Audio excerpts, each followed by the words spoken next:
প্রিয় দর্শক আসসালামু আলাইকুম। আজকে আপনাদের সাথে শেয়ার করছি লেমন ললি আইসক্রিম।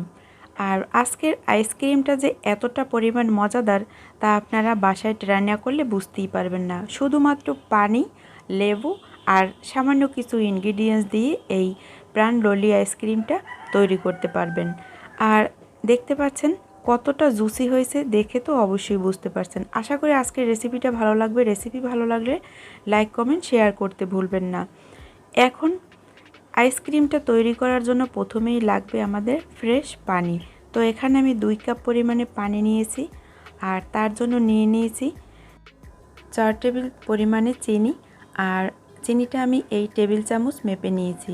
তো আপনারা চাইলে চিনি বাড়িয়ে কমিয়েও দিতে পারবেন, সেক্ষেত্রে কোনো সমস্যা হবে না। আর দিয়ে দেব 1 চিমটি পরিমাণে লবণ। তো লবণটা স্কিপ করা যাবে। এখন এখানে যেহেতু লেমন ললি আইসক্রিম তৈরি করছি তার জন্য কিন্তু লেবুর রসটা অবশ্যই দরকার হবে। তো এখানে 2টা লেবু থেকে আমি রস বের করে সেইটা দিয়ে দিয়েছি। এখন চিনি আর সব কিছু ভালোভাবে একটু মিশিয়ে নেড়ে নেব। আর এই পর্যায়ে কিন্তু চুলার আঁচ আমার বন্ধ আছে, চুলাটা কিন্তু এখনও আমি ধরাইনি।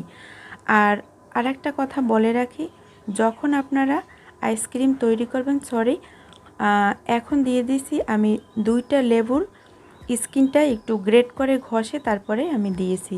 তো লেমন ললি আইসক্রিমের ক্ষেত্রে এই লেবুর খোসাটা কিন্তু অবশ্যই দিতে হবে, এতে খুব সুন্দর ফ্লেভার পাওয়া যাবে, যার কারণে এই লেমন ললি আইসক্রিমটা খেতে খুবই ভালো লাগবে। আর এখন দিয়েছি 1 চামচ পরিমাণে কর্নফ্লাওয়ার। এখানে কিন্তু আমি শুধুমাত্র 1 চামচ পরিমাণে কর্নফ্লাওয়ার দিয়েছি, শুধু সাদা পানির সাথে মিশিয়ে। তো 2 কাপ পানির জন্য 1 চামচ পরিমাণে কর্নফ্লাওয়ার দিয়েছি, এর থেকে বেশি দিতে যাবেন না, সেক্ষেত্রে কিন্তু আইসক্রিমটা নরম হবে আর খেতে ভালো লাগবে না। এখন দিয়ে দিচ্ছি সামান্য পরিমাণে ফুড কালার। আপনি চাইলে এটা স্কিপ করতে পারবেন, তবে এটা কিন্তু না দিলে এই লেমন যে একটি আইসক্রিমের কালার থাকে, এটা না আসলে কিন্তু এই লেমন আইসক্রিমটা দেখতে একদমই ভালো লাগে না। তো এখন সব কিছু ভালোভাবে একটু মিশিয়ে নিয়েছি। আর বন্ধুরা একটা কথা বলে রাখি, এখানে আগেই যখন আপনারা 2 কাপ পানি দিবেন, আমি যে 2 কাপ পানি দিছি তা কিন্তু না, আপনারাও 2 কাপ পানি দেবেন এমনটা না। আপনি যেই মোল্ডে আইসক্রিমটা তৈরি করবেন মানে বসাবেন, সেই মোল্ডে পানি মেপে নেবেন, তারপরে সেই অনুযায়ী পানি দিবেন, তারপরে আইসক্রিমটা তৈরি করবেন। না হয় পানির পরিমাণটা বেশি হয়ে গেলে কিন্তু সে পানিগুলো আর কি করবেন। এখন একদম ফ্রেশ কিছুটা পরিমাণে লেবুর রস দিয়ে দেব, এরপরে চুলাটা একদম বন্ধ করে দেব। এর কারণে কিন্তু খুব সুন্দর একটি ফ্লেভার পাওয়া যাবে আর খেতেও খুবই ভালো লাগবে। আর এই লেমন আইসক্রিমটা এতটা মজাদার যা বাসায় তৈরি না করলে আপনারা বুঝতে পারবেন না। তো এখন আমি একটি স্ট্রেনারের সাহায্যে এটা একটু সেঁকে নেব, যাতে কোনো লেবুর খোসা বা কোনো কিছু না থাকে। তো এগুলো আমি সেঁকে ফেলে দেব এখন। আর এটাকে নেড়েচেড়ে এখন ঠান্ডা করে নেব।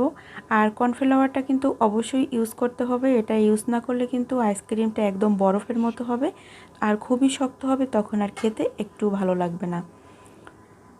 তো এখন আমি ভালোভাবে নেড়েচেড়ে ঠান্ডা করে নিয়েছি। আর এইদিকে আমি আইসক্রিমের মোল্ড নিয়েছি, আর এই মোল্ড মেপেই কিন্তু আমি পানি দিয়েছি 2 কাপ পরিমাণে। আর বন্ধুরা, আমার চ্যানেলে যদি আপনারা নতুন এসে থাকেন আর আমার ভিডিও যদি আপনাদের ভালো লেগে থাকে, এরকম মজার মজার রেসিপি পেতে চাইলে আমার চ্যানেলটি সাবস্ক্রাইব করে রাখতে পারেন। আর চাইলে আমার ছোট্ট চ্যানেলটি ঘুরে আসতে পারেন, আশা করি আপনাদের কাছে অনেক ভালো লাগবে। আর গত 2 পর্বে আমি কিন্তু 2টা আইসক্রিমের রেসিপি দিয়েছি। তো বন্ধুরা, আপনারা অনেক ভালো সাড়া দিয়েছেন, যা আমার কাছে খুবই ভালো লাগছে, তাই কিন্তু এই আইসক্রিমটা আজকে আবার আপনাদের সাথে শেয়ার করছি। আশা করি এই আইসক্রিমের রেসিপিটাও আপনাদের কাছে খুবই ভালো লাগবে। আর এখন এই আইসক্রিমের কাঠিগুলো বসিয়ে দিয়ে তারপরে আমি এটা ডিপ ফ্রিজে রেখে দেব 7 থেকে 8 ঘন্টার জন্য। তো 7 থেকে 8 ঘন্টার ভিতরে এটা সেট হয়ে যাবে। তো আর আমি যে অন্য আইসক্রিমের রেসিপিগুলো দিয়েছিলাম আমি ডেসক্রিপশন বক্সে দিয়ে দেব, চাইলে আপনারা দেখে নিতে পারেন।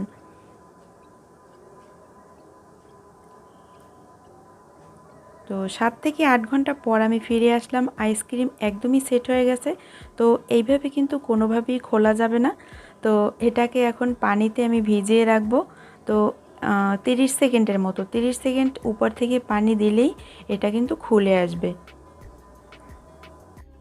আর এখন আপনাদের একটু মোল্ড আউট করে শেয়ার করছি আপনাদের সাথে, দেখুন কতটা সুন্দর হয়েছে। আপনি যদি একবার বাসায় ট্রাই করেন, আপনার মনে হবে যে গরমে প্রত্যেক দিনই এরকম লেমন ললি আইসক্রিম বাসায় তৈরি করি। আর আপনার বাচ্চারা তো ভীষণ পছন্দ করবে। আশা করি আজকের রেসিপি আপনাদের কাছে অনেক ভালো লাগবে। আর চাইলে আপনাদের মূল্যবান মতামত জানাতে পারেন। আর ভিডিও ভালো লাগলে অবশ্যই বন্ধুরা লাইক কমেন্ট শেয়ার করতে ভুলবেন না।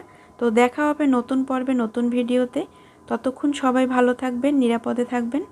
আল্লাহ হাফেজ।